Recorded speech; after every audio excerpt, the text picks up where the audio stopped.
শীতের সময় আমাদের সবার বাসাতেই অনেক রকমের সবজি পাওয়া যায় আর শীতে এত রকমের সবজির সমারোহ থাকে যে আমরা বিভিন্ন রকম আইটেম সবজি দিয়ে তৈরি করে থাকি। আর আজকে এই অনেক রকমের সবজির সংমিশ্রণের সাথে চিকেন এবং ডিম দিয়ে আমি তৈরি করে দেখাবো অনেক সহজেই একটা মজাদার চিকেন ভেজিটেবল নুডলস রেসিপি। আর এটা যেমন স্বাস্থ্যকর, দেখতেও অনেক সুন্দর এবং খেতেও অনেক মজা। তো চলুন ঝটপট আমরা রেসিপিতে চলে যাই। আসসালামু আলাইকুম, প্রিয়ার প্রতিদিন ব্লগে আপনাদের সবাইকে ওয়েলকাম। আজকে এই নুডলস রান্নায় আমি কোকোলার এগ চিকেন নুডলসটা নিয়ে নিয়েছি। আপনারা আপনাদের পছন্দ মতো যে কোনো নুডলস নিয়ে নিতে পারেন। আর এখানে আমি নিয়েছি কিছু সবজি, যেমন ক্যাপসিকাম, ব্রোকলি, বাঁধাকপি, মটরশুঁটি, গাজর, টমেটো, পেঁয়াজ কুচি এবং কিছুটা আদা এবং রসুন কুচি। আমি এতটুকুই সবজি ব্যবহার করব। আপনারা চাইলে এখানে আরও অনেক রকমের সবজি ব্যবহার করতে পারেন। আর এখানে আমি আগে থেকে চিকেনটা ম্যারিনেট করে রাখবো, যেন চিকেনটা ভাজার সময় এবং রান্নার পরেও অনেকটা জুসি থাকে এবং খেতেও অনেকটা ভালো লাগে। তো চিকেনটা আমি লম্বা লম্বা করে কেটে নিয়েছি, অল্প একটু লবণ, গোলমরিচের গুঁড়া, কিছুটা কর্নফ্লাওয়ার এবং আমি এখানে আদা রসুন বাটাটাও ব্যবহার করব, যেন চিকেনের ফ্লেভারটা অনেক বেশি ভালো আসে। তো চিকেনটা ম্যারিনেট করে রেখে দেওয়া হয়ে গেলে আমি এখানে 2টা ডিমও নিয়ে নিব।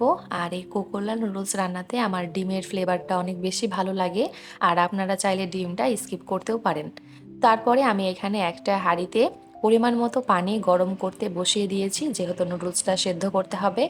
আর পানিটা যখন ভালোভাবে ফুটে যাবে তখন এর মাঝে আমি লবণ এবং পরিমাণ মতো তেল দিয়ে নেব। এই নুডলস রান্নাটা অনেক বেশি সহজ আর এটাতে কোনো ভেজাল থাকে না, খুব ঝটপট তৈরি করে নেওয়া যায়। আপনারা প্রথম থেকে শেষ পর্যন্ত ভিডিওটা দেখলেই বুঝতে পারবেন। তো দেখছেন পানিটা যখন ফুটে গেছে আমি এখানে নুডলসটাও দিয়ে নিয়েছি এবং নুডলসটা পারফেক্টলি সিদ্ধ হয়ে গেছে। এখন সেটাকে আমি একটা ছাঁকনির মাঝে দিয়ে পানিটাকে ঝরিয়ে নিব এবং ঠান্ডা পানি দিয়ে ধুয়ে নেব, যেন নুডলসের যে কুকিং প্রসেস সেটা যেন বন্ধ হয়ে যায়। এখন নুডলসটা পানি ঝরতে থাক, এদিকে আমি একটা কড়াইয়ে পরিমাণ মতো তেল দিয়ে রান্নার বাকি প্রসেসিংটা শুরু করে দিই। তো কড়াইতে যখন তেলটা দিয়ে নেওয়া হয়ে যাবে এবং তেলটা গরম হয়ে গেলে আগে থেকে কেটে রাখা রসুন এবং আদা কুচিটা এখানে আমি অ্যাড করে দিব।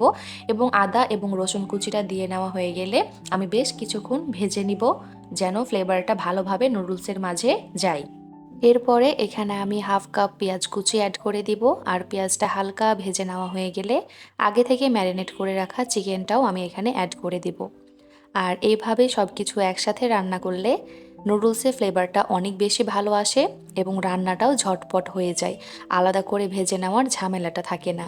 আমি বাসাতে সব সময় এভাবে করে রান্না করে থাকি। আর আজকে আপনাদের সাথে সেই রেসিপিটাই আমি শেয়ার করছি, যে ঝটপট কিভাবে আপনারা একটা মজাদার নুডলস বাসায় রান্না করতে পারবেন। তো কথা বলতে বলতে এখানে আমার চিকেনটা প্রায় কুক হয়ে গেছে। তারপরে এখানে আমি 2টা ডিমও দিয়ে নিব। হালকা একটু লবণ দিয়ে ডিমটাও আমার স্ক্র্যাম্বল করে নেওয়া হয়ে গেছে। তারপরে আমি চিকেন এবং ডিমটা ভালোভাবে মিক্স করে নিব, যেন পারফেক্টলি কুক হয়ে যায়। আর এখন আমি দিয়ে নেব সব সবজিগুলো একে একে। সব সবজিগুলো আমি চিকেন এবং ডিমের মাঝে দিয়ে বেশ কিছুক্ষণ ভালোভাবে মিক্স করে নেব, সবজিগুলো যেন সটে হয়ে যায়। আর এখানে সব সবজি দিয়ে নেওয়া হয়ে গেলে আমি বেশিক্ষণ রান্না করব না, কারণ সবজি বেশি সেদ্ধ হয়ে গেলে একদম গলে যাবে, তখন নুডলসটা খেতে ভালো লাগবে না। আপনারা ঘড়ি ধরে 5 থেকে 6 মিনিট সবজিগুলো সটে করে নেবেন। যেহেতু এই সবজিগুলো একটু শক্ত হয়, রান্না হতে একটু সময় লাগে, সেহেতু 5-6 মিনিট রান্না করে নিলেই হবে। পরবর্তীতে আমরা ক্যাপসিকাম এবং বাঁধাকপিটা দিয়ে নেব, যেহেতু এই 2টা সবজি রান্না হতে একদমই সময় কম লাগে। নুডলসের জন্য সকল সবজি যখন ভালোভাবে রান্না করে নেওয়া হয়ে যাবে তখন এখানে আমি 2টা সস অ্যাড করে দিব। একটা হচ্ছে সয়া সস আর আরেকটা হচ্ছে টমেটো সস। আপনাদের হাতের কাছে যদি সয়া সসটা না থাকে তাহলে টমেটো সসটা দেওয়ার চেষ্টা করবেন, কারণ নুডলসের মাঝে টমেটো সসটা দিলে টেস্টটা অনেক বেশি ভালো আসে। তো সসটা দিয়ে নেওয়া হয়ে গেলে ভালোভাবে মিক্স করে নিব এবং আগে থেকে সেদ্ধ করে রাখা পানি ঝরিয়ে রাখা নুডলসটা আমি এই সবজি চিকেনের মাঝে ভালোভাবে অ্যাড করে দিব এবং ভালোভাবে মিক্স করে নিব। আর এখানে আমার নুডলস রান্না প্রায় শেষ। আর এরকম ঝটপট রেসিপি আমার চ্যানেলে অনেক আছে, আপনারা অবশ্যই দেখে আসবেন এবং ভিডিওটি ভালো লাগলে অবশ্যই লাইক কমেন্ট শেয়ার করে দিবেন।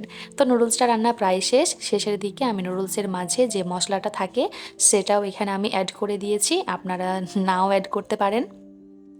আর শেষে কয়েকটা কাঁচামরিচ দিয়ে আমি ঢাকনা দিয়ে 5 মিনিট রেখে তারপরে পরিবেশন করব। তো এখানে আমার নুডলস রান্নাটা একদম কমপ্লিট। দেখতেই পাচ্ছেন কতটা লোভনীয় হয়েছে এবং কতটা মজাদার। অবশ্যই এটা একবার বাসায় আপনারা বানিয়ে খেয়ে দেখবেন, আপনাদের সবার অনেক বেশি ভালো লাগবে। এটা ছোট থেকে বড় সবার অনেক বেশি পছন্দ হবে। তো সবাই ভালো থাকবেন, সুস্থ থাকবেন এবং প্রিয়ার প্রতিদিন ব্লগ দেখতে থাকবেন। আসসালামু আলাইকুম।